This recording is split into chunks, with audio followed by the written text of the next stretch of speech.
Mutiara Hikmah Official, menyingkap hikmah di balik sunnah. Salurkan donasi terbaik Anda untuk mendukung dakwah Mutiara Hikmah Official.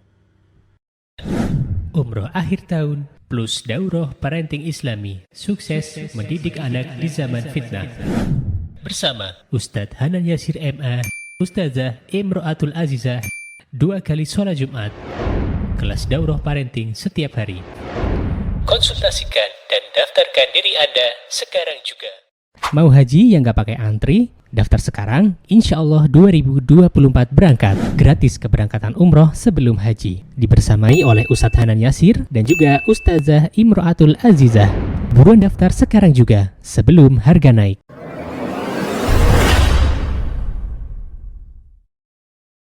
Akhwati fillah rahimani wa rahimakumullah. Kita lanjutkan kajian kita di kitab Hilya Talibil Ilmi, kitab Syekh Bakar Abu Zaid rahimahullahu taala. Kita sudah sampai di bab berdiskusi, ya. Baik, al-munadharah. Untuk teman-teman yang punya buku putih, silakan bisa dibuka di halaman 86. Taib. Poin ke-40.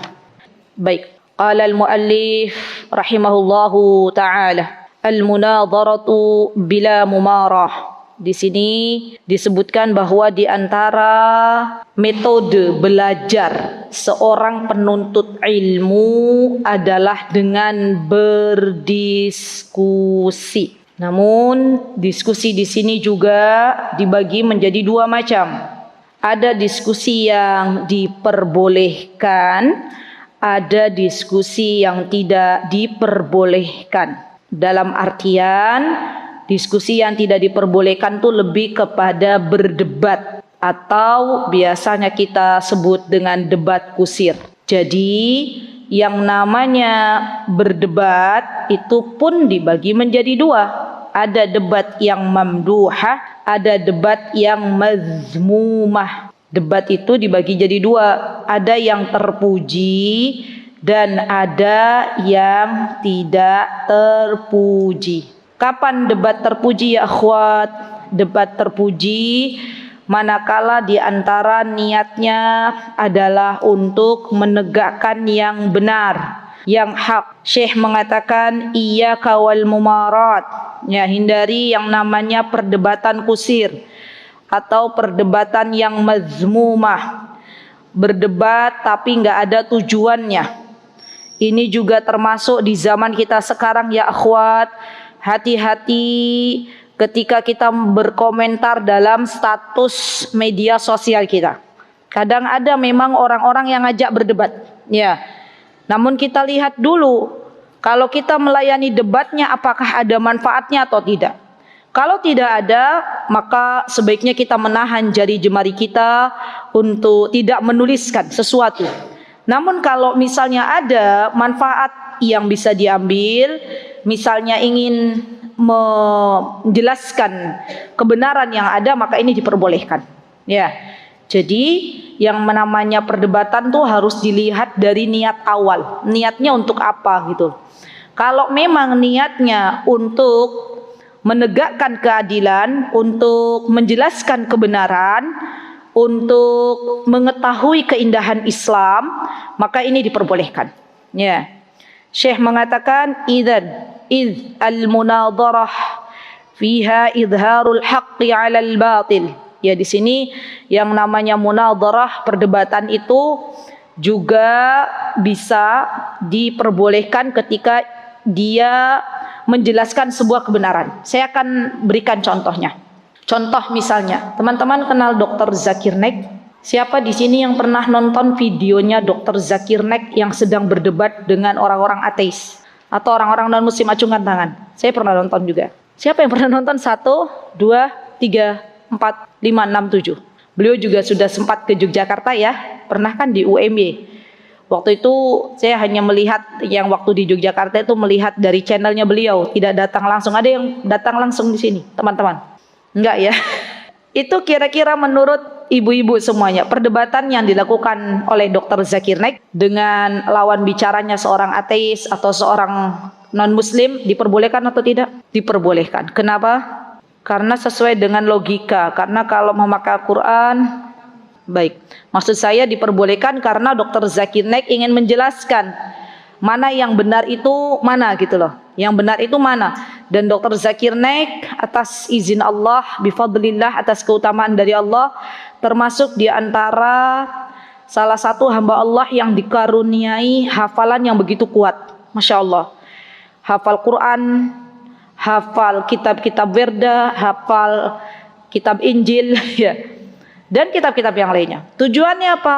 Untuk membuktikan bahwa kebenaran itu ada dalam Islam, bahwa kebenaran itu ada dalam Al-Quran. Jadi boleh teman-teman, kalau teman-teman punya anak, ya, berdoa sama Allah, ya Allah, jadikan anak ini anak yang kelak bermanfaat. Jadikan dari dirinya, semoga banyak orang-orang yang belum masuk Islam, kemudian akhirnya masuk Islam, gitu ya. Yakinlah teman-teman, suatu hari kelak Islam akan berjaya kembali. Islam akan berjaya kembali, dan itu janji Nabi kita Muhammad SAW. Dan yakinlah sebelum hari kiamat Al-Quds itu akan direbut kembali oleh Islam.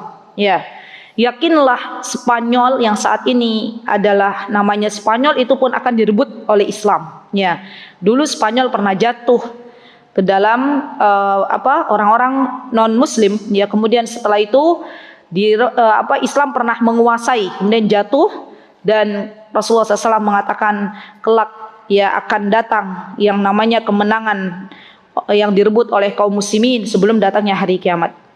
Jadi sekarang yang punya anak laki-laki, persiapkan diri masing-masing bagaimana agar anak laki-laki kita itu kelak bermanfaat untuk umat.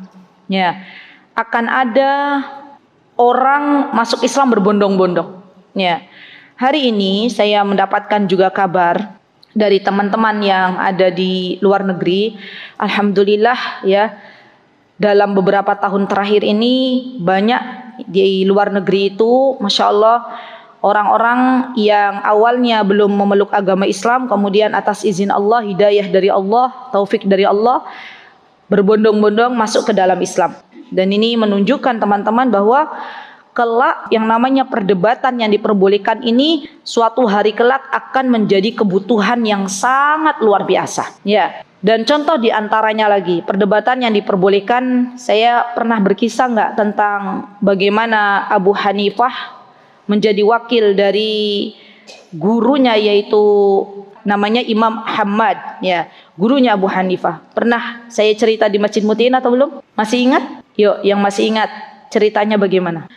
Abu Hanifah ini punya guru, ya. Gurunya beliau suatu hari bermimpi. Mimpinya beliau berada di sebuah tanah atau sebuah daerah yang sangat indah. Kemudian di situ ada pohon buahnya lebat sekali. Tiba-tiba ketika di dalam mimpinya, ya, Imam Muhammad ini melihat ada babi datang memakan buah yang ada di pohon tersebut sampai habis, tinggal tersisa ranting kecil. Tiba-tiba ranting kecil itu dia bisa bergerak dan menampar babi tersebut, dan babinya meninggal, gitu ya, wafat, meninggal, mati, ya. Maka ketika itu Hamad mulai resah gitu loh. Ini kira-kira apa ini? Dari mimpi tersebut itu apa maknanya? Subhanallah, di Baghdad dengan seiring Imam Hamad ini bermimpi, waktu itu ada seorang ateis yang bernama Dahri. Ateis itu orang yang tidak memiliki agama. Kemunculan Dahri ini meresahkan masyarakat Baghdad kala itu, karena dia membawa syubhat-syubhat dalam agama. Hampir saja masyarakat Baghdad akhirnya ragu dengan Allah Subhanahu wa taala. Dan ketika itu, subhanallah, namanya zaman dulu ya teman-teman, yang namanya guru dan murid itu dekat. Namun tetap yang namanya murid tetap memuliakan gurunya. Tapi dalam hal ini maksudnya ada kedekatan, ya. Ada kedekatan, dan itu sudah ada dari zaman dulu kala. Imam Malik dan Imam Syafi'i dekat, Hamad dan Abu Hanifah dekat, ya.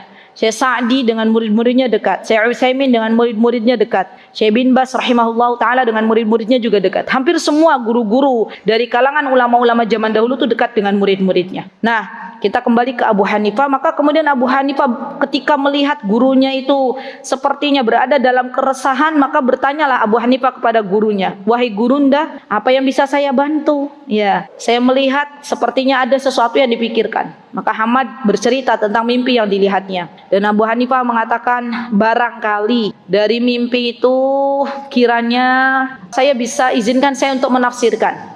Nah, waktu itu teman-teman, kerajaan Baghdad mencari orang yang bisa berdebat dengan ateis ini, dengan Dahri ini. Dan akhirnya kata Abu Hanifah, kalau begitu izinkan saya untuk berdebat dengan ateis ini. Jadi menurut Abu Hanifah, mimpi yang dilihat oleh Hamad, kampung yang indah itu adalah Islam. Dan pohon yang berbuah lebat itu adalah para ulama guru ya, seorang yang memiliki ilmu. Dan babi yang mengambil buah tersebut, memakan buah tersebut sampai habis, itu adalah Dahri, ateis ini. Dan ranting yang kecil itu adalah Abu Hanifah. Ya. Maka kata Abu Hanifah, saya meminta pertolongan kepada Allah untuk berdebat dengan Dahri ateis ini. Karena sebelumnya juga udah ada yang berdebat dengan Dahri kalah. Ya, subhanallah. Teman-teman yang saya cintai karena Allah, jikalau kita dalam kehidupan ini tulus dalam berniat, jikalau kita di dalam kehidupan ini jujur kepada Allah, maka niscaya Allah akan menolong dari arah yang tak terduga. Imam Abu Hanifah ketika beliau akan berdebat dengan Dahri, maka disebutkan di dalam kisah tersebut Abu Hanifah sholat terlebih dahulu. Sholat memohon kepada Allah, meminta kepada Allah pertolongan ya untuk bisa berdebat dengan ateis ini, agar umat Islam yang ragu dengan adanya Allah Subhanahu wa taala karena syubhat yang ditawarkan oleh Dahri kembali lagi kepada Allah Subhanahu wa taala. Maka kemudian Abu Hanifah pun berdebat dengan ateis ini. Di antara pertanyaan ateis, ia menyebutkan, "Wahai Abu Hanifah, apakah Tuhan itu ada?" Nih, Abu Hanifah jawab apa? "Ada." "Di manakah Tuhanmu?" Gitu ya. "Tuhanmu tidak terlihat." Maka Abu Hanifah ketika itu mengatakan kepada ateis ini, "Lihatlah, apakah pada dirimu ada roh, ada nyawa?" Maka ateis mengatakan, ada nyawa. "Mana nyawa? Kan nggak kelihatan juga, tapi kamu bisa merasakan." Gitu ya. Ateis jadi diam. Diam dengan perkataan Abu Hanifah. Kemudian yang kedua, kata ateis ini, "Tuhanmu itu apakah ada awalannya atau akhirannya?" Maksudnya, kalau Tuhanmu satu, mana awalnya, mana akhirnya? Maka Abu Hanifah mengatakan tidak ada awal, tidak ada akhir. Coba kau lihat sebuah angka. Angka dari berapa mulai angka? 0. Sebelum 0 berapa? Tidak ada. Terus disebutkan, ateis suruh nyebutkan 0, 1, 2, 3 sampai ada ujungnya enggak angka? Ada ujungnya enggak ibu-ibu? Enggak tahu juga kita ya. Maka kata Abu Hanifah begitu juga Allah. Allah enggak ada ujung, enggak ada awalnya. Ya. Dan ateis itu jadi diam. Kemudian yang ketiga, pertanyaan ateis itu, "Wahai Abu Hanifah, ya, kata ateis, saya lupa pertanyaannya. Oh ini, kata ateis, kalaulah jin itu terbuat dari api, ya, kemudian dia dimasukkan ke dalam neraka, apakah bisa api disiksa dengan api?" Maka Abu Hanifah sudah tidak mau lagi bicara dengan ateis. Abu Hanifah mengambil batu bata yang terbuat dari tanah liat, dilemparkannya kepada ateis. Jebret. Ateis kaget, "Loh, kenapa kau lempar?" gitu ya. Kata Abu Hanifah, "Engkau terbuat dari tanah dan batu bata ini terbuat dari tanah juga. Apakah kau bisa merasakan sakit?" Ateis akhirnya diam dan ujungnya ateis masuk Islam. Ya, Masya Allah. Dan ini subhanallah teman-teman, perdebatan seperti ini diperbolehkan. Namun, tolong digarisbawahi. Perdebatan yang seperti ini harus dilakukan oleh orang yang berilmu. Jadi nanti ujungnya nggak debat kusir, karena dasarnya tuh ilmu gitu loh. Kan banyak sekarang orang berdebat di media sosial nggak berhenti, ya kan? Kenapa? Karena mereka nggak punya ilmu juga, asal bicara, asal menulis, dan ini tidak diperbolehkan. Itu nanti masuknya ke debat kusir. Ya. Baik, kemudian di antara tujuan berdebat yang diperbolehkan adalah warrajih 'alal marjuh. Apa itu ar-rajih 'alal marjuh? Ar-rajih 'alal marjuh adalah untuk mengetahui yang rajih. Terkadang pendapat-pendapat terutama dalam belajar fikih itu ada perbedaan pendapat. Nggih mboten ibu-ibu. Maka di antara tujuan berdebat untuk mengetahui mana yang rojih dari sekian pendapat, dan ini diperbolehkan. Baik. Kemudian Syekh mengatakan fahiya mabniyatun 'alal munasahah. Nah, ini debat yang diperbolehkan biasanya dibangun di atas nasihat, munasahah, saling nasihat menasehati. Subhanallah. Jadi niatnya dulu, kan saya tadi di awal sudah bilang, kalau mau debat niatnya apa? Kalau niatnya untuk saling nasihat menasehati diperbolehkan, ya. Kemudian di sini wa nasyrul wal hilmi, dan debat yang diperbolehkan diantaranya didasari dengan kasih sayang, saling menyayangi. Wa nasyrul ilm, dan juga untuk menyebarkan ilmu. Nah, itu boleh. Ya, seperti Dr. Zakir Naik ketika beliau berdebat dengan orang-orang ateis atau orang non-muslim, kan sebenarnya beliau sedang menyebarkan ilmu. Dan beliau berdebat demikian juga beliau punya ilmu. Ya kan? Dasar-dasarnya ada. Sebelum Dr. Zakir Naik itu ada, siapa namanya ya teman-teman? Siapa Mbak Ika? Ahmad Didat. Masih ada nggak beliau? Sudah nggak ada. Alhamdulillah gantinya Dr. Zakir Naik ya. Dan bakal ada tuh. Pasti Allah tuh akan ada di dunia ini orang-orang yang kayak Dr. Zakir Naik. Tapi nggak juga kita akhirnya berharap orang-orang tersebut meninggal dulu gitu ya, lalu ada gantinya. Allah akan kasih. Tapi kita nggak tahu siapa nanti yang akan menggantikan Dr. Zakir Naik. Sepertinya Dr. Zakir Naik juga sudah mempersiapkan putra tercintanya ya, untuk biasa diajak ya untuk acara-acara beliau. Siapa namanya? Siapa putra beliau itu? Itu juga sudah biasa diajak berdebat ya, Masya Allah. Dan ini diperbolehkan, Masya Allah. Dan saya doakan semoga ada di antara putra kita nanti ya, yang kelak Allah jadikan seperti Dr. Zakir, dokter ya, beliau dokter juga, Dr. Zakir Naik. Semoga Allah menjadikan putra-putra kita orang-orang yang bisa menjelaskan keindahan Islam, dan semoga Allah Subhanahu wa taala memberikan hidayah orang-orang ya dari apa yang disampaikan oleh putra kita. Amin. Allahumma amin. Dan jikalau bisa ibu-ibu, yang namanya berdebat itu, kalaulah audiennya adalah laki-laki, maka yang berdebat adalah laki-laki, agar tidak terjadi fitnah. Kalau perempuan boleh enggak yang berdebat dengan perempuan? Boleh. Tapi kalau ada laki-laki maka lebih baik laki-laki. Baik. Kemudian di sini disebutkan oleh Syekh Amal Mumarat fil Muhawarat. Nah, ini debat yang kedua. Debat yang apa tadi namanya? Kalau yang pertama tadi mamduhah, yang terpuji. Yang kedua ini mazmumah, yang tercela. Debat yang tercela itu diantaranya adalah fa innaha tahujjun wa riyaun wa laqtun wa kibriyaun wa mughalabatun wa miraun wa ikhtiyalun wa syahnaun wa mujaratu lis-sufahai. Di antara cirinya debat yang tercela adalah untuk menonjolkan diri agar bisa dilihat oleh orang lain bahwa dia adalah orang pintar, agar bisa mengalahkan orang lain. Nah, itu debat yang tercela. Ada kan debat-debat begitu ya? Kadang ada kan, bahkan acara-acara seperti itu tuh kadang justru didanai. Ada hadiah yang bisa berdebat gitu ya? Hah? Ada memang sengaja dipasang itu oleh orang-orang acara-acara debat. Jadi coba teman-teman lihat aja di YouTube atau acara debat gitu. Kadang malah dikasih hadiah yang menang itu. Tapi ya hanya debat-debat kusir seperti itu. Ya. Dan ini muskilah ya. Muskilah itu masalah besar, musibah ya. Karena akan banyak orang-orang yang berdebat itu tujuannya bukan untuk mencari kebenaran, tapi untuk mencari kepingan-kepingan dunia, untuk mencari ketenaran, kepopularitasan. Nah, saya susah kalau bilang itu deh. Susah bilang Gunung Semeru, nah itu angel.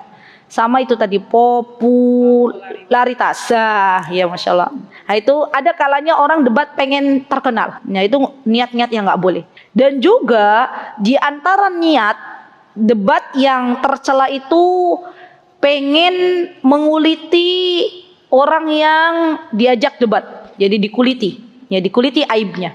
Padahal dalam Islam yang namanya aib seseorang itu harus ditutup. Ya. Tapi kalau debat yang tercela justru dia memang tujuan utamanya menguliti. Ya, menguliti orang yang diajak berdebat tadi. La haula wala quwata illa billah. Dan juga di sini di antara tujuan debat yang tidak diperbolehkan adalah di sini disebutkan mujawarat lis-sufaha. Ya, maksudnya adalah untuk saling membodoh-bodohi. Ya, jadi merasa dirinya paling menang sendiri, merasa dirinya paling benar sendiri, dan dia merendahkan orang lain tentunya. Ya, dan ini tidak diperbolehkan. Saya pernah berjumpa dengan seorang anak muda, seorang anak perempuan, masih muda dia, usianya seusia putri saya. Namun sayang dia tidak mendapatkan kasih sayang dari kedua orang tuanya. Suatu hari ngobrol dengan saya. Beliau bilang ke saya, "Tante, kayak gini." Saya juga pernah dibilang tante. "Tante, Aisyah nanti," dulu SD-nya teman Aisyah.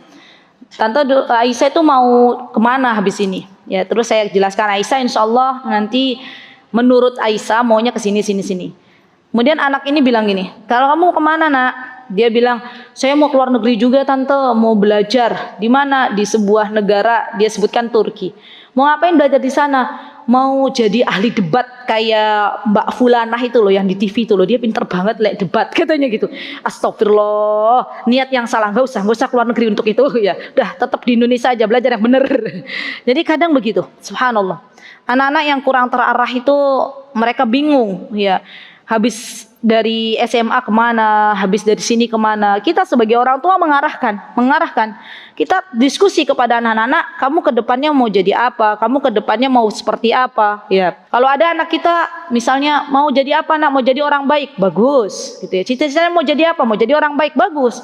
Orang baik itu seperti apa? Ya kita yang mengarahkan. Coba ditulis orang baik itu seperti apa. Ya, ada yang cita-citanya mau jadi dokter kandungan, bagus. Dokter kandungan yang seperti apa? Gitu loh. Kita yang mengarahkan. Ya, jadi jangan sampai anak-anak kita mereka bingung dalam belajar akan mengambil jurusan apa. Nah, itu kita sebagai orang tua mengarahkan. Baik, fahdharha kata Syekh, maka berhati-hatilah. Wahdhar fa'iluha, dan juga berhati-hatilah dengan yang dia membuat-buat perdebatan yang tidak diperbolehkan ini, sesungguhnya dia akan mendapatkan dosa. Ya, wa'arid, dan dia juga mendapatkan bagian dari merusak kehormatan sama muslim, subhanallah. Dan di sini Syekh Utsaimin rahimahullahu taala beliau menyebutkan di antaranya sebuah ayat dalam surah An-Nahl ayat 125. Apa kata Syekh Utsaimin?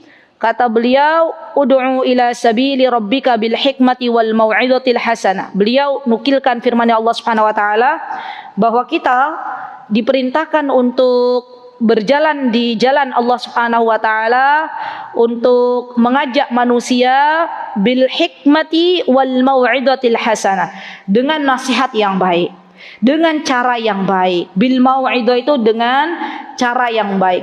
Jadi bisa juga perdebatan yang diperbolehkan itu dalam rangka mengajak manusia menuju jalan yang Allah ridhai, tapi tentunya dengan cara yang baik.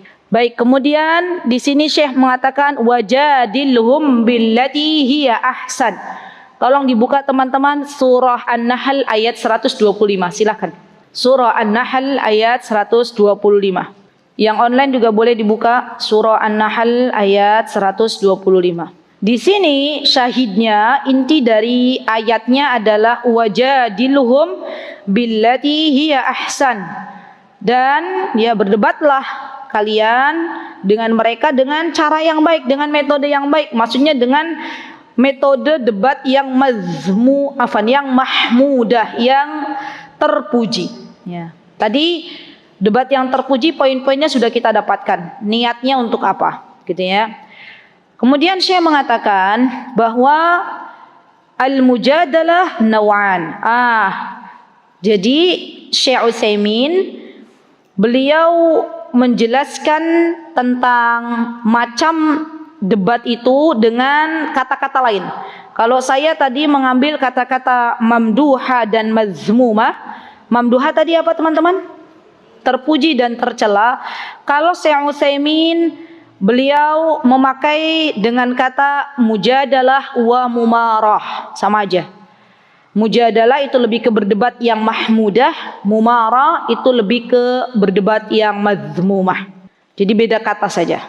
Baik, ada tambahan dari Syekh Utsaimin bahwa kata beliau di antara debat yang madzmumah atau mumara, namanya mumara. Kalau Syekh Utsaimin menyebutnya mumara.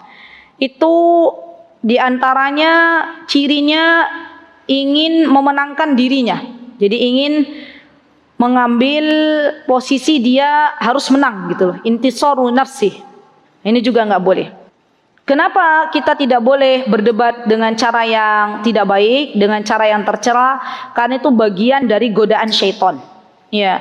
Di sini disebutkan oleh Syekh Utsaimin bahwa itu semuanya di antaranya adalah bagian dari syaitan. Jadi syaitan tuh pengen manusia itu berpecah belah. Ya. Setan tuh pengen umat Islam ini berpecah belah. Di antaranya apa? Dihadirkanlah acara-acara perdebatan yang tidak ada usainya, tidak ada selesainya. Perdebatan-perdebatan yang bukan didasari dengan ilmu. Perdebatan-perdebatan yang bukan didasari dengan niat untuk menyampaikan kebenaran, tapi hanya untuk menang-menangan, hanya untuk dijadikan sebagai ajang untuk berdebat di televisi misalnya. Dan ini tidak diperbolehkan. Subhanallah. Baik, kemudian Syekh An-Naw'ul Awal di Mbak Mia 244, naikin ke atas. Siapa yang Mbak Atun? Terus Hasbuk. Iya, 245.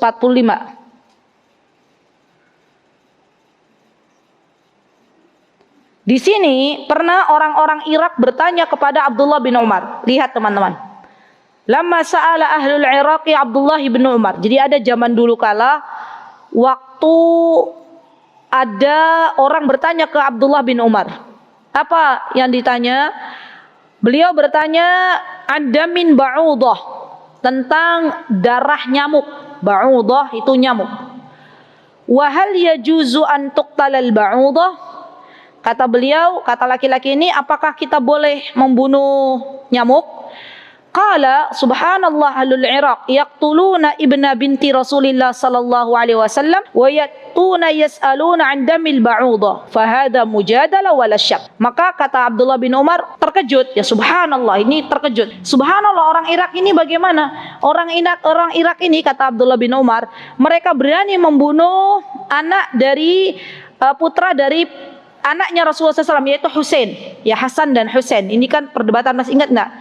Ibu-ibu yang namanya Husain itu kan meninggalnya akhirnya dibunuh. Ya. Dan di sini kata Abdullah bin Umar, lucu orang Irak itu, kata beliau. Tapi enggak semua orang Irak. Ada pembunuhnya itu diantaranya adalah oknum dari Irak. Orang Irak ini lucu. Mereka enggak bertanya bagaimana membunuh cucunya Rasulullah SAW, tapi mereka bertanya apakah boleh nyamuk dibunuh gitu loh. Jadi kan lucu. Harusnya kan dia tahu kalau orang yang membunuh manusia tidak diperbolehkan. Berarti untuk nyamuk sesuatu yang memang berbahaya maka diperbolehkan. Dan ini bagian dari perdebatan. Baik. Kemudian saya mengatakan hasbuk. Cukup. Wa huna mas'alah. Ba'dun nas yataharraju minal mujadalah. Wa in kana muhiqqan istidlalan bihadis ana za'imun bi baiti fi rabadil jannah liman tarakal mira'a wa in kana muhiqqan. Sebagian manusia mereka menjauhi yang namanya perdebatan. Alasannya apa? Mereka menggunakan sebuah dalil yang disandarkan kepada Nabi kita Muhammad sallallahu alaihi wasallam ketika Rasulullah sallallahu alaihi wasallam bersabda, ana za'imun, saya menjamin dengan rumah di tengah-tengah surga bagi orang-orang yang meninggalkan perdebatan walaupun itu benar. Ya.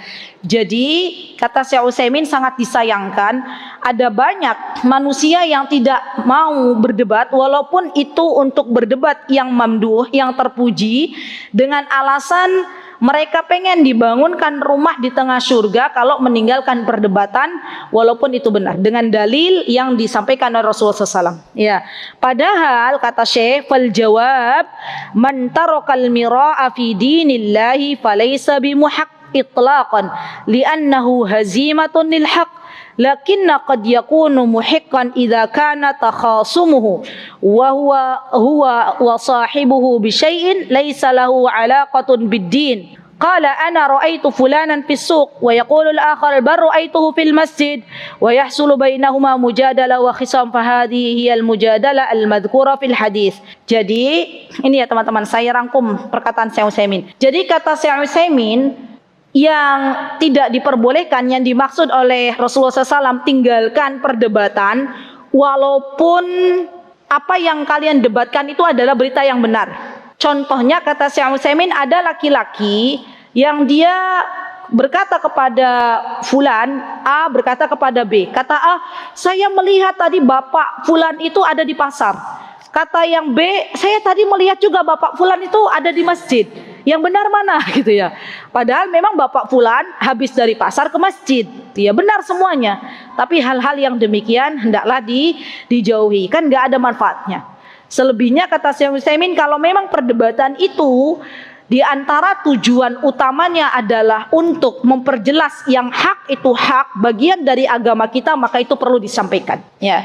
Jadi ini sebuah hal yang perlu diketahui teman-teman. Jangan sampai tidak ada satupun dari umat Islam yang tidak mau memberanikan diri untuk menantang para ateis.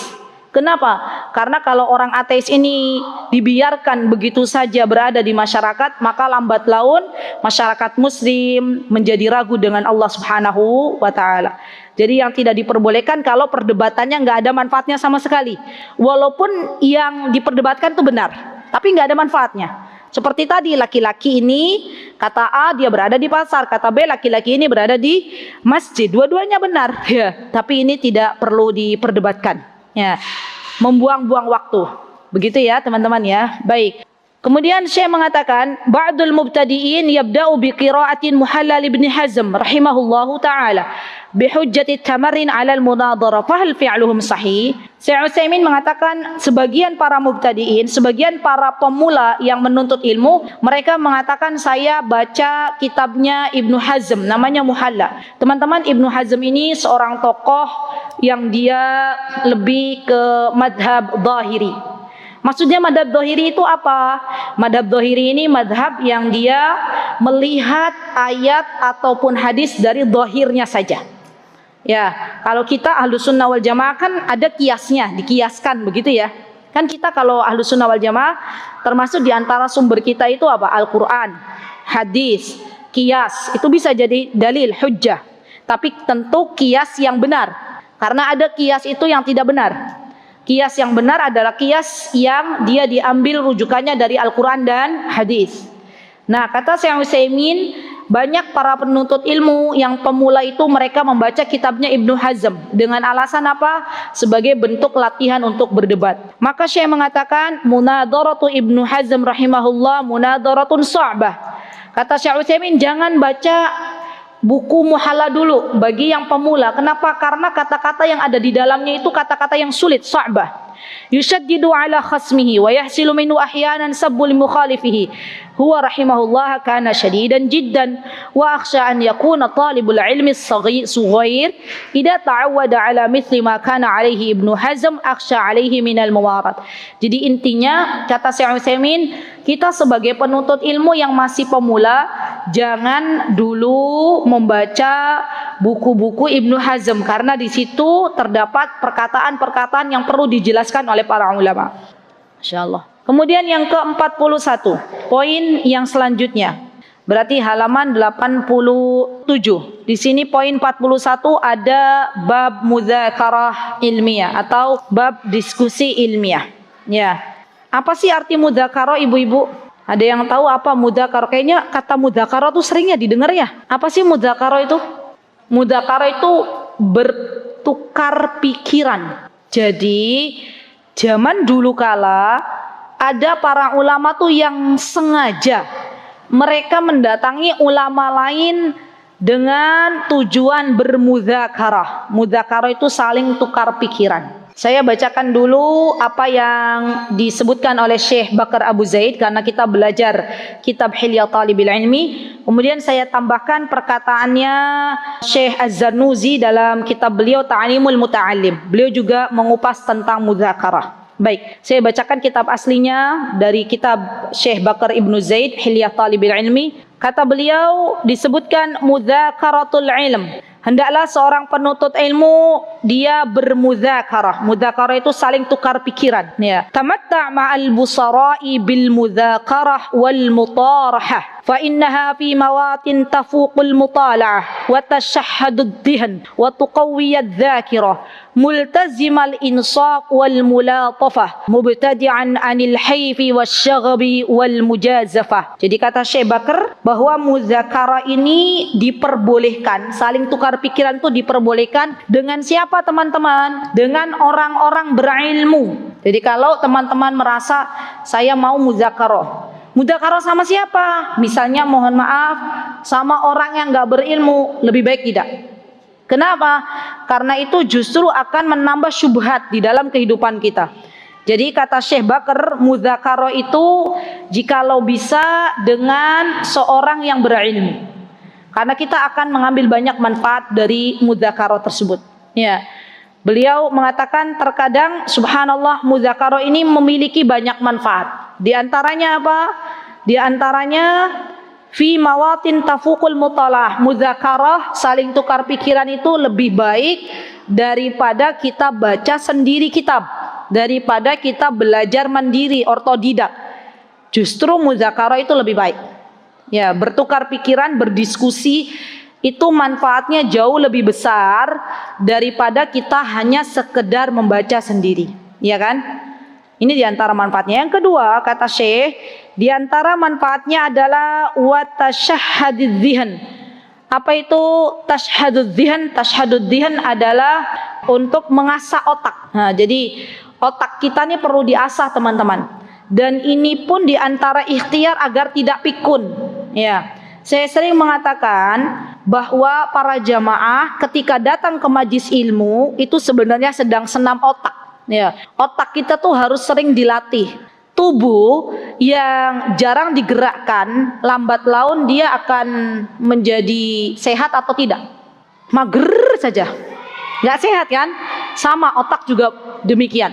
Otak kalau nggak digunakan lama-kelamaan tumpul. Ya, jadi hadirnya ibu-ibu di majlis ilmu di antara manfaatnya adalah senam otak. Ya, masya Allah.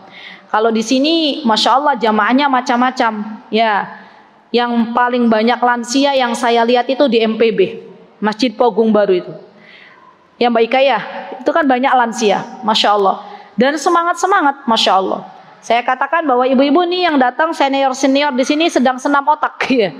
Karena otak itu perlu diasah.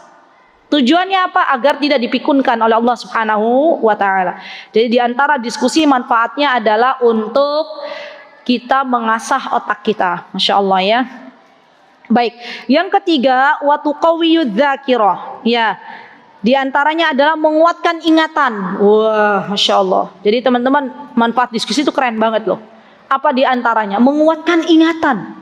Yang tadinya lupa jadi teringat. Ya, masya Allah. Yang tadinya kita sudah pernah dapat memori sebelumnya, karena nggak di murojaah kita lupa, dengan berdiskusi alhamdulillah Allah ingatkan kembali. Masya Allah. Dan tentunya kata Syekh juga dia bisa menjadikan kita lebih fokus. Wal mulahadhah, itu fokus. Dengan berdiskusi kita yang awalnya tidak bisa berkonsentrasi, namun dengan diskusi akhirnya kita bisa berkonsentrasi. Mubta'idan anil hayfi wasya'bi wal mujafa. Dan tentunya ya kita juga dengan berdiskusi, poin yang bisa kita dapatkan adalah kita terhindar dari pemikiran-pemikiran yang menyimpang. Ya, subhanallah. Tapi tadi syaratnya dengan siapa kita berdiskusi? Dengan orang-orang yang berilmu, yang memiliki pemahaman yang benar. Karena kadang orang berilmu pun ada yang pemahamannya mohon maaf sudah tidak lagi lurus dengan Al-Quran dan Sunnah. Dan hati-hati di zaman yang penuh fitnah ini, di mana banyak sekali orang-orang bisa berkata, ya orang-orang yang dia bisa menjadi seorang da'i atau da'iyah, namun ketika pemahamannya melenceng dari Al-Quran dan Sunnah, maka kita tidak perlu mengikutinya. Subhanallah teman-teman, di antara fitnah yang ada di zaman sekarang itu semakin banyaknya para da'i, semakin banyaknya para da'iyah. Namun yang menjadi miris ya di dalam kehidupan sekarang itu banyak sekali justru kadang ya Masya Allah seorang ustadz atau seorang ustazah atau seorang syekh atau seorang syekhoh menyampaikan kepada umat sesuatu yang bertentangan dengan Al-Quran dan Sunnah. Dan ini yang menjadi tugas bagi kita untuk memberitahukan kepada masyarakat halayak ramai bahwa apa yang disampaikan oleh guru tersebut mohon maaf belum dibenarkan di dalam agama kita. Ya apalagi misalnya yang pembicaranya tersebut sudah nasional. Wah itu Masya Allah sangat-sangat menjadi figur sosok yang didengarkan oleh masyarakat kita. Ya baik. Kemudian di sini wa kun ala hadrin kata Syekh fa innaha taqshifun uwarun man la yasduq fa in kanat ma'a qasirin fil ilmi badirud dhihn fa hiya da'un wa munafara wa amma mudhakaratuka ma'a nafsika fi taqlibiki li masailil ilmi fa hadha ma la yasughu an tafawwaka an wa qad qila ihya'ul ilmi mudhakaratuh. Subhanallah. Disebutkan oleh Syekh bahwa di sini ketika kita ya tidak bermudzakarah, tidak berdiskusi dengan yang lainnya, maka sesungguhnya di antaranya adalah menjadikan ilmu kita itu lebih sedikit. Ya, ilmu kita tidak berkembang dan kadang kita justru membenarkan diri kita sendiri. Masya Allah ya. Dan ini bagian dari hal yang tidak diperbolehkan. Wa hadza aidan minal umuri allati yanbaghi li talibil ilmi an yahtamma biha wa hiya al-mudzakarah. Kemudian Syekh mengatakan al-mudzakarah nau'an. Ini teman-teman. Mudzakarah mengulang-ulang atau mudzakarah tuh banyak ininya, banyak definisinya. Ada yang mengatakan tukar pikiran, ada yang mengatakan mudzakarah itu adalah mengingat kembali. Ya. Di sini Syekh mengatakan mudzakarah ada dua. Yang pertama mudzakarah ma'an nafsi. Misalnya apa? Dia bermudzakarah, mengingat-ingat kembali. Berarti artinya kalau mudzakarah ma'an nafsi tukar pikiran tapi dengan dirinya, bukan tukar pikiran. Maksudnya di sini adalah memurajaah, mengingat kembali ilmu yang telah didapatkan oleh dirinya sendiri, mengingat-ingat kembali. Misalnya apa? Anta jelis masalan jalsatun wahdaka. Duduk sendiri, thumma ta'ridu mas'alah minnal masail atau mas'alah qad marrat alaik. Kemudian diingat-ingat kembali, ada enggak masalah-masalah yang pernah kita dapatkan? Masalah di sini artinya bukan masalah kehidupan, maksudnya adalah sesuatu yang pernah kita dapatkan dari kajian di majlis ilmu, ada sebuah permasalahan. Au mas'alah qad marat 'alaika thumma ta'khudh fi muhawalati 'ardil aqwal wa tarjih ma qila fi hadhihi al-mas'alah ba'daha 'ala ba'd. Fa hadhihi sahla 'ala talibil ilmi wa tusa'id 'ala al-munadharah. Dan ini juga diperbolehkan khususnya bagi seorang penuntut ilmu. Yang kedua, al-mudzakarah ma'al ghair. Yang kedua adalah mengingat-ingat pelajaran dengan yang lain. Ini yang dimaksud tukar pikiran. Bi an yakhtara min ikhwanihi at-talabah man yakuna 'aunan lahu. Kalian pilih seorang talibul ilmi yang lain yang memang itu dipercaya bisa membantu kalian untuk lebih dalam menuntut ilmu, mufidan lahu, kita mendapatkan juga mufid itu adalah manfaat darinya. Fa yajlisu ma'ahu wa yatadzakara fa yaqra mathalan ma hafidhahu kullu wahid yaqra'u 'ala al-akhar qalilan aw yatadzakarani fi mas'alah min al-masail bil muraja'ah aw bil mufahama in qadara 'ala dhalik. Masyaallah. Saya jadi ingat teman-teman, dulu waktu kami masih belajar. Dulu kami belajar juga sama. Itu ada ujiannya. Nah, saya tuh dulu punya bestie, punya teman. Ya, saya mak-mak, tapi yang jadi teman mudzakarah itu anak gadis waktu itu. Ya, anak gadis. Manfaatnya tuh banyak banget. Jadi kadang kan yang namanya emak-emak itu kan rempongnya luar biasa ya. Ketika partnernya itu anak gadis, semangatnya tuh Masya Allah, semangat banget. Saya nggak nyetor waktu itu terus aja diketuk-ketuk rumah saya, tok, ayo murojaah bareng gitu ya. Tapi kalau sama-sama emak-emak biasanya wassalamualaikum ya, sama-sama repot ya, sama-sama rempong dengan pekerjaan di rumah. Jadi menurut saya kalaulah kita mau mudzakarah, pilih anak-anak yang memang belum banyak tanggungan gitu loh. Itu dulu saya punya kawan mudzakarah, punya kawan yang saling murojaah kalau mau ujian itu adalah anaknya Syekh, ya putrinya Syekh. Jadi beliau Masya Allah semangatnya luar biasa. Sampai saya ingat betul waktu musim dingin di bawah 0 derajat Celcius biasanya -2, -3, atau kalau panas 50 derajat. Ya, di sini kemarin 40 ya teman-teman ya. Saya berada di mobil di jalan Solo tuh kaget. Suami bilang, Masya Allah 40 derajat teman-teman di jalan Solo. Sampai berbah sudah mulai Alhamdulillah 38 ya. Jadi kemarin sempat 40 ya. Dan kalau kita paham ya teman-teman bahwa apapun yang Allah berikan, baik itu musim panas maupun musim dingin, maka tentunya ada kebaikan di dalamnya. Ya.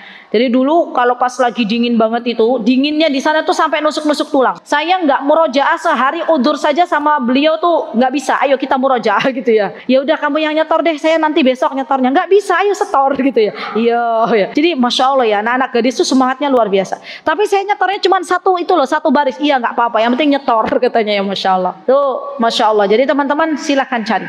Kira-kira bestinya siapa di sini juga banyak yang belum menikah. Ya, nanti jadi teman mudzakarah saya ya, gitu ya. Oke, setiap hari saya diingatkan ya, di bel, di reminder gitu ya. Nah, kalau teman kita mudzakarah tuh yang lebih sepuh, biasanya kita yang nggak enak. Ya, kita yang nggak enak untuk mereminder. Tapi kalau kita yang lebih sepuh bilang ke yang lebih muda, tolong saya direminder, tolong saya diingatkan. Ya, maka insya Allah teman kita pun akan mengingatkan diri kita. Baik. Nah, kemudian di sini Syekh Utsaimin menjelaskan panjang lebar tentang beberapa permasalahan. Masya Allah. Jadi di antara manfaat kitabnya Syekh Utsaimin ini teman-teman adalah kita mendapatkan gambaran sebuah permasalahan. Ya, beliau mengatakan ba'dun nas yakunu aktsaru ilm lakin khassamahu yakunu aktsaru fahm. Na'am, ma fi syak. Ba'dun nas aktsaru ilman minal akhar lakin tsani afhamu minhu fi ma'rifatin nusus. Wa tsalis aqala minhu aidan fi ma'rifati masadir syariah. Jadi kata Syekh, kenapa sih kita terus berdiskusi satu sama lain? Karena terkadang Allah itu memberikan kelebihan kepada setiap orang itu beda-beda. Ada yang lebih cepat hafal, ada yang lebih cepat paham, ada yang lebih cepat apa lagi? Menyerap ilmunya, gitu kan ya? Dan itu saling melengkapi. Ya. Ini satu majelis ibu-ibu, gurunya sama, tempat duduknya sama, kitab yang dikaji sama, saya yakin keluar dari masjid beda-beda dapat ilmunya. Mboten. Ada yang ditanya, tadi pembahasannya apa ya? Apa yo tadi ya? Kayaknya tadi pembahasannya debat-debat lah. Nah, debat itu dibagi jadi berapa ya? Debat dibagi jadi berapa ya gitu ya? Ada kan yang begitu? Ada yang Allah beri pemahaman langsung nyantel. Oh, debat tuh dibagi jadi dua begini-gini. Itu juga ada. Jadi memang subhanallah di antara manfaat diskusi adalah saling melengkapi. Masya Allah. Dan ini bagus. Saya masih ingat juga dulu saya sering diceritakan oleh suami saya. Biasanya laki-laki itu, para talib, para pelajar di sana, tempat yang paling nyaman untuk berdiskusi itu di perpustakaan. Ya, kenapa ibu-ibu? Karena kalau ada dalil yang ingin diajukan tinggal ambil kitab. Mungkin kalau sekarang bisa lewat elektronik, bisa lewat HP gitu ya. Kalau zaman dulu tuh paling enak itu tempat di perpustakaan. Masya Allah. Jadi bismillah ibu-ibu, kalau mau diskusi diluruskan niatnya kembali. Baik. Tadi saya janji saya akan bacakan kitabnya Syekh Al-Jarnuzi dari kitab Ta'limul Muta'alim. Beliau juga membahas tentang diskusi itu sendiri. Kata beliau, wala budda li talibil ilmi minal mudzakarah. Sudah seyogianya, sudah seharusnya, sudah selazimnya bagi seorang penuntut ilmu itu dia bermudzakarah. Tadi mudzakarah definisinya ada dua. Baik itu mengulang-ulang dengan sendiri atau murajaah atau dengan orang lain. Wal munadharah wal mutarahah. Dan diantaranya seorang penuntut ilmu hendaklah dia saling tukar pandangan, mudzakarah, munadharah, mutaraha, dan bertukar pendapat. Nah ini juga penting ya. Fayambaghi an yakuna kullu minha bil insaf watsani wat ta'ani wat ta'ammul. Ini penting. Di antara syarat diskusi teman-teman harus dilandasi dengan insaf. Insaf itu maksudnya dengan legowo, saling menerima, bukan saling menang-menangan. Jadi kalaulah memang pendapat teman kita itu berbeda dengan pendapat kita, kita tidak perlu memaksakan teman kita harus sependapat dengan kita. Jadi memang harus ada didasari dengan legowo kalau bahasa Jawanya. Wat ta'ammul. Ta'ammul itu diantaranya seorang yang dia berdiskusi hendaklah dia menjadikan Ta'ani itu dengan berlemah lembut. Ya, jadi dasarnya itu harus berkasih sayang. Masya Allah. Wat ta'ammul, dan saling perhatian. Jadi kedua-duanya saling fokus, ya, tidak satu sama lain tidak menghargai, tidak, tapi saling menghargai. Wa yataharraza 'anil syahmi wal ghadab, dan jauhkan yang namanya berdiskusi itu dari emosi yang negatif. Misalnya saling marah, itu nggak boleh. Ya, Masya Allah. Fa innal munadharah wal mudzakarah musyawarah. Karena di antara tujuan dari mudzakarah sendiri adalah musyawarah. Orang kalau beda pendapat dimusyawarahkan kan jadi apa ibu-ibu? Biasanya musyawarah tuh untuk mencapai mufakat gitu ya. Nah, di antaranya mudzakarah ini juga seperti musyawarah. Jadi berdiskusi. Wal musyawarah innama takunu listikhrajis shawab. Dan musyawarah diantaranya tujuannya adalah untuk mengeluarkan mana yang benar. Wadzalika innama yahsulu bitta'ammuli wat ta'ani wal insaf wala yahsulu bil ghadabi wasyaghab. Dan ini akan didapatkan jikalau diskusi itu dilandasi dengan sebuah ketenangan, bukan dengan kegaduhan, bukan dengan emosi yang negatif. Baik. Kemudian Syekh mengatakan fa in kanat niyyatuhu minal mubahasi ilzamal khasmi wa qahru. Kalaulah ada seseorang yang dia berniat berdiskusi untuk mengalahkan musuhnya, untuk memenangkan dirinya, bukan untuk menjabarkan kebenaran, hanya untuk menang-menangan, maka fala tahil. Tolong ditulis teman-teman. Jadi dalam kitab itu kadang ditulis fala yajuz. Kalau Syekh Al-Jarnuzi menyebutnya fala tahil, sama, tidak boleh. Kan kalau secara definisi fala tahil itu nggak halal ya. Tapi yang dimaksud tuh fala yajuz, nggak boleh. Ya. Jadi memang ada kosakata yang dipakai oleh ulama berbeda dengan ulama yang lain. Ya. Jadi kalau Syekh Imam Az-Zarnuzi, beliau mengatakan tidak boleh itu dengan bahasanya fala tahul. Jadi teman-teman nanti paham, oh kalau belajar ta'limul muta'alim yang dimaksud fala tahul itu maksudnya nggak boleh, fala tajuz, bukan nggak halal, tapi nggak boleh. Kalau di tempat lain, di dalam kitab lain, Syekh Utsaimin biasanya menyebutkan fala yajuz, nggak boleh. Ya, bahasanya yajuz, bukan tahul. Karena kalau tahul itu sebenarnya diambil dari kata halla, dari kata halal. Ya. Wa innama yahullu dzalika li idharil haq. Kata Syekh Imam Zarnuzi bahwa yang diperbolehkan dalam berdiskusi untuk menjabarkan mana yang hak. Ya, subhanallah. Kemudian beliau mengatakan wa faidatul mutaraha wal munadhara aqwa min faidati mujarradi tikrar lianna fihi tikraran wa ziyadah. Beliau mengatakan bahwa berdiskusi ini faidahnya diantaranya mendapatkan wawasan baru. Masya Allah. Mendapatkan ilmu baru. Karena kalau kita hanya belajar sendiri, terkadang ilmunya hanya segitu-gitu aja. Tapi kalau berdiskusi, kita dapat tambahan ilmu dari teman yang diajak berdiskusi. Bahkan termasuk jalan instan untuk menuntut ilmu juga bisa. Ya, kan kadang ada beberapa kitab yang kita belum baca, kawan kita sudah baca gitu loh. Jadi kita dapat referensi dari ilmu dari teman-teman yang sudah baca kitab terlebih dahulu. Ya. Kemudian di sini sampai-sampai beliau mengatakan waqila mutarahatun sa'ah khairun min tikrari syahrin. Kata beliau berdiskusi 1 jam itu lebih baik daripada belajar sendirian 1 bulan. Ini kata beliau. Berdiskusi 1 jam itu lebih baik daripada belajar 1 bulan. Ya. Lakinna idza kana ma'a munsafin salimit tabi'ah, tapi dengan syarat diskusinya dengan orang berilmu. Masyaallah. Kemudian beliau mewanti-wanti untuk kita menjauhkan diri kita dari diskusi dengan orang-orang yang tidak punya ilmu. Kata beliau wa iyyaka. Teman-teman, kalau ada bahasa wa iyyaka dalam kitab itu artinya beda dengan ayat. Iyyaka na'budu wa iyyaka nasta'in gitu ya. Iyyaka dalam kitab artinya lebih ke fahdhar, hati-hati. Ini juga bahasa yang perlu kita pahami. Iyyaka dalam kitab itu artinya adalah berhati-hatilah. Wa iyyaka, berhati-hatilah kalian. Kalau dalam Al-Quran iyyaka na'budu, hanya kepadamu lah gitu ya, kami menyembah. Nah, itu beda-beda definisi, beda arti. Maka kata Syekh mengatakan wa iyyaka wal mudzakara ma'a muta'annatin ghairi mustaqimit tab'. Dan berhati-hatilah kalian ketika kalian berdiskusi dengan orang yang nggak punya ilmu sama sekali. Karena yang namanya karakter tabi'ah itu pasti akan menular. Hati-hati itu teman-teman. Jadi kalau kita lihat ya bahwa yang diajak diskusi oleh kita itu orang-orang yang nggak punya ilmu, lebih baik kita mundur. Kenapa? Karena lambat laun subhat-subhat mereka itu masuk, membuat kita jadi ragu-ragu. Yang tadinya kita benar-benar mantap beriman kepada Allah dan kita berdiskusi dengan orang yang banyak subhatnya.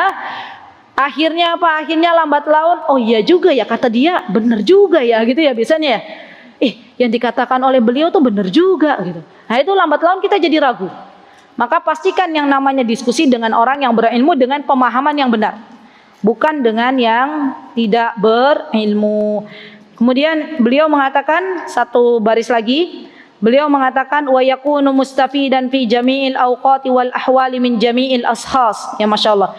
Dan hendaklah ketika berdiskusi dia berhati-hati jangan sampai terjebak ke dalam niat-niat yang buruk dan ingin mendapatkan pujian dari seseorang saja, tidak boleh. Ya karena memang diantara niat diskusi adalah untuk menjabarkan mana yang benar itu benar. Wallahu taala a'lam.